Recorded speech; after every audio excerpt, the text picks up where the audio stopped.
Hi friends, welcome to civil silly explainer. आज new warehouse policy के बारे में बात करेंगे कि कैसे ये पॉलिसी इंडिया के लॉजिस्टिक्स को ट्रांसफॉर्म कर सकती है।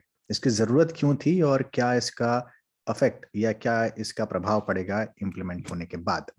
तो टॉपिक हमारा आज का यही है। प्रीलिम्स के लिहाज से बहुत ज्यादा इंपॉर्टेंट नहीं है, लेकिन फिर भी वेयर हाउस पॉलिसी के बारे में पता होना चाहिए। अगर एप्लीकेशन बेस्ड क्वेश्चन आता है कि इसका क्या क्या इफेक्ट हो सकता है, क्या क्या प्रभाव पड़ सकता है, तो पता होना चाहिए ताकि आप जो ऑप्शंस हैं उस पर टिक मार्क कर सकें। मेंस के लिहाज से infrastructure, energy, ports, roads, airports, railways etcetera जो आपका टॉपिक है पेपर 3 में, वहां पर ये इंपॉर्टेंट है। सिविल सिली का रिचुअल्स आप जानते ही हैं।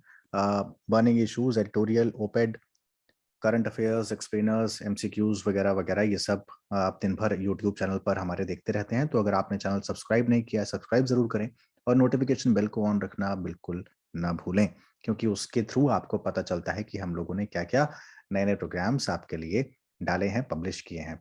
आज एक एक्सप्लेनर मॉर्निंग में गया है, उस एक्सप्लेनर को देखना ना भूलें। वो एक्सप्लेनर इंपॉर्टेंट इस लिहाज से है कि मालदीव्स में चल रहा है इंडिया आउट कैंपेन।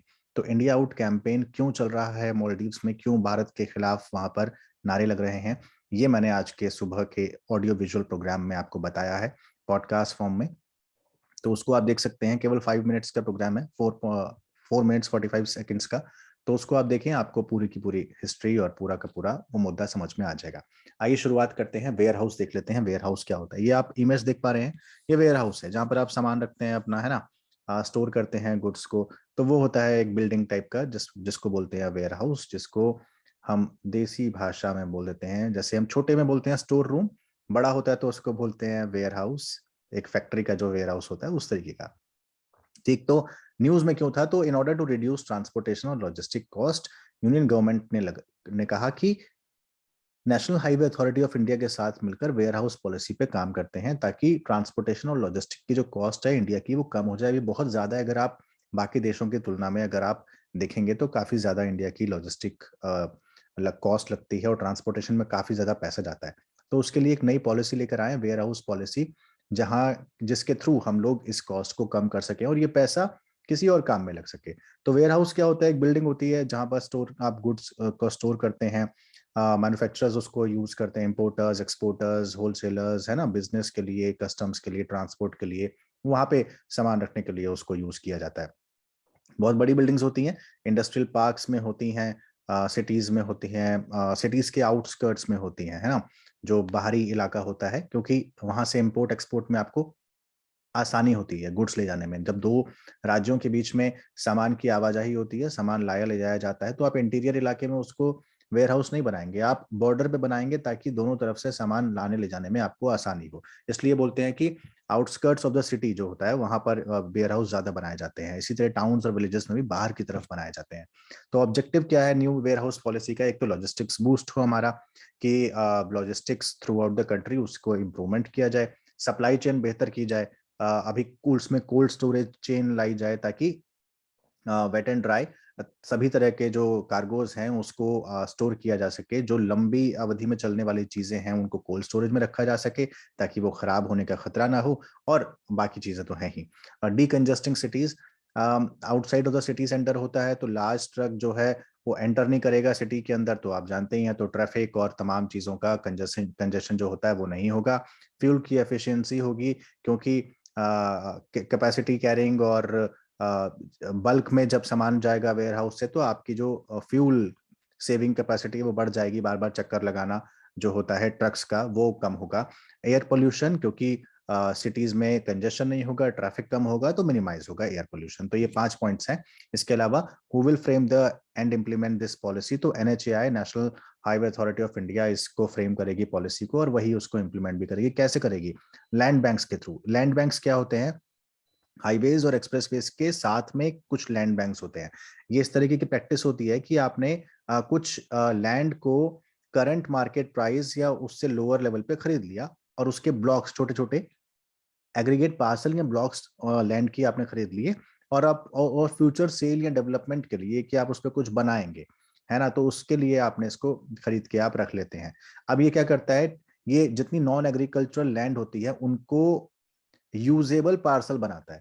यानी एक एक जमीन जो नॉन एग्रीकल्चर है और उस पर कुछ काम नहीं हो रहा है, खाली जमीन है, तो आप उसका यूज कैसे करें। तो यूजेबल पार्सल के तौर पे ये उसको क्विकली टर्न कर देती है, यानी उसको उसमें प्रयोग करने के लिए बना देती है कि कुछ काम नहीं हो रहा, नॉन एग्रीकल्चरल है, तो उसको यूज कैसे किया जाए। तो गवर्नमेंट इसका यूज करती है पब्लिक प्रोजेक्ट्स के लिए, जैसे हाईवे कंस्ट्रक्शन करवाने के लिए, ड्रिंकिंग वाटर प्रोटेक्शन के लिए, एफॉरेस्टेशन के लिए, नेचर रिस्टोरेशन के लिए, इकोनॉमिक डेवलपमेंट एक्टिविटीज को प्रमोट करने के लिए। तो इस तरीके के बैंक्स, लैंड बैंक्स जो हैं वहां पर काम आते हैं कि यहाँ पर आप कुछ बना सकते हैं फ्यूचर में। नेक्स्ट इज कैसे आप इम्प्लीमेंट करेंगे, तो पीपीपी मोड के थ्रू कि टेंडर्स निकाले जाएंगे लैंड पार्सल्स के लिए, इनवाइट किया जाएगा प्राइवेट प्लेयर्स को कि आप आइए और यहाँ पर वेयर हाउसिंग जोन्स डेवलप कीजिए पीपीपी मोड में।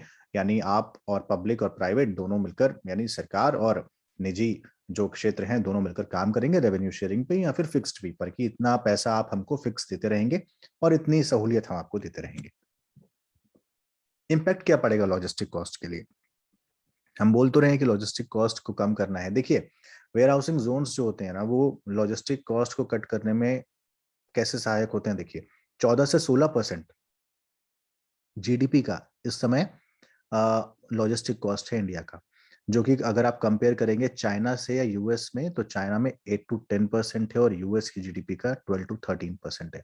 आप देख रहे हैं 16%, मैं मैक्सिमम लेके चल रहा हूँ, 13%, 10%, 6%, 3% के जीडीपी में ऊपर नीचे हो जाता है ना। तो जीडीपी का अगर आप 3%, 4 से 5% कम कर सकते हैं तो ये बहुत बड़ी चीज होती है। वर्ल्ड बैंक के सोर्सेज हैं ये, उसमें बता रहा हूँ। जीडीपी पर कैपिटा इनकम और वेयर हाउस स्टॉक आप अगर देखेंगे तो stock per capita 4.4 square metre के हिसाब से है यहाँ पर, और इंडिया का है 0.02।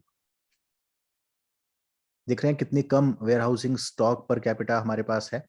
तो इसको आपको बढ़ाना है, जब भी बढ़ाएंगे ये बढ़ेगा यहाँ पर, और उसके बाद पर कैपिटा जो जो जीडीपी है उसकी लॉजिस्टिक कॉस्ट ऑटोमेटिकली कम होती चली जाएगी। अभी आपके पास जगह ही नहीं है उतनी वेयर हाउस में सामान रखने की, ना ही वेयर हाउस पॉलिसी नई अभी तक आई है, तो इसलिए आपका कॉस्टिंग भी ज्यादा है लॉजिस्टिक की, और ट्रांसपोर्टेशन की कॉस्टिंग भी आपकी काफी ज्यादा पड़ती है। तो कंपेयर करेंगे तो अपने पड़ोसी देश में ही काफी कम कॉस्टिंग इसकी आती है।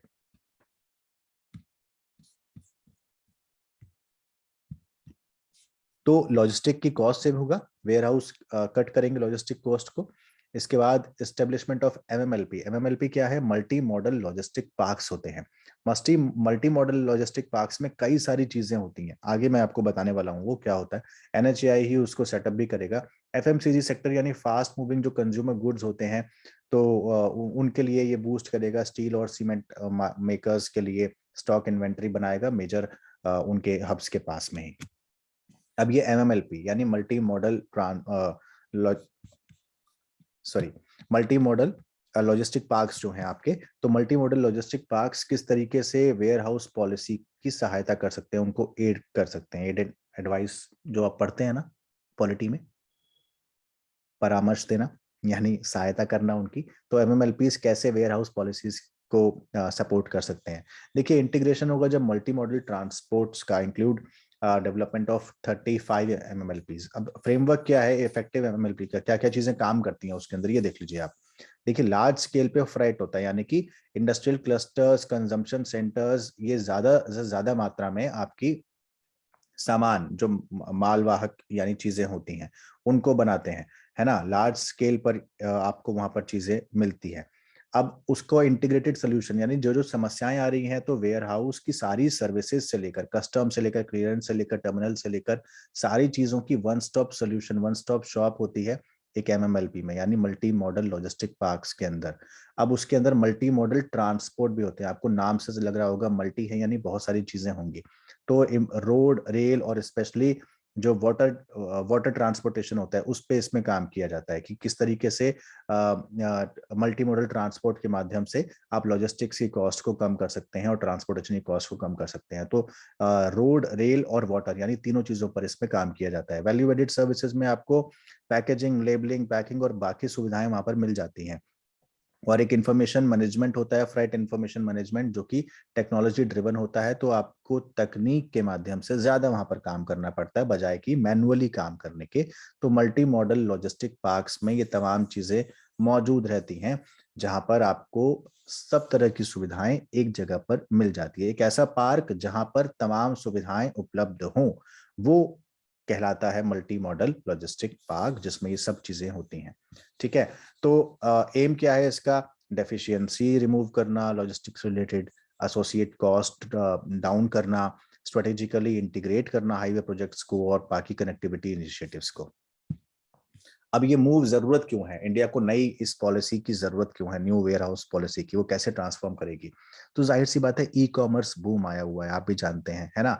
ई कॉमर्स सेक्टर जिस तरीके से पिछले कुछ सालों में उठा है और आफ्टर लॉकडाउन जिस तरह से उठा है, उसने लॉजिस्टिक और वेयर हाउस एक्सेस की डिमांड को बढ़ा दिया है।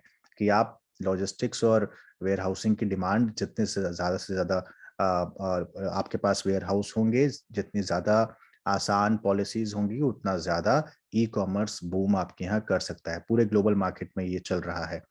मोस्ट प्रोमिनेंट ड्राइवर है Indian ware house market volumes का। इसके अलावा ट्रांजैक्शन जो है वो ग्रो हुआ है, जैसे मैंने आपको बताया कि पिछले कुछ सालों में लगातार बढ़ा है।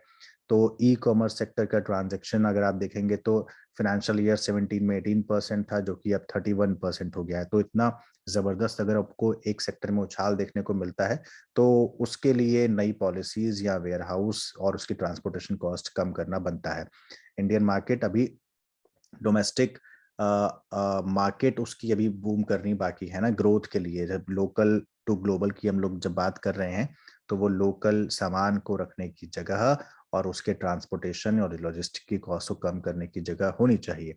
तो next phase of growth with logistic group such as Tatas and Reliance entering the business. अभी वो ग्रोथ और इसमें देखने को मिलेगा because of Tatas and Reliance, right. तो तस्वार Amazon.com and Walmart have driven this market. Now new businesses are entering into this market and you will see the next phase of growth with domestic groups.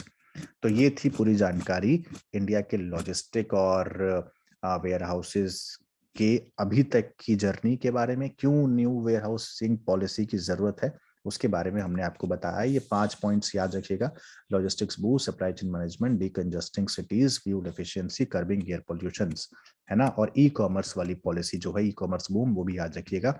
और साथ में याद ये भी रखिएगा कि मल्टी मॉडल लॉजिस्टिक पार्क्स क्या होते हैं, कैसे उनको इफेक्टिव बनाया जा सकता है। साथ में अभी इंडिया का लॉजिस्टिक कॉस्ट जो है वो जीडीपी का कितना परसेंट है और चाइना का कितना परसेंट है, और हम लोगों में कितना ज्यादा डिफरेंस यहाँ पर देखने को मिल रहा है।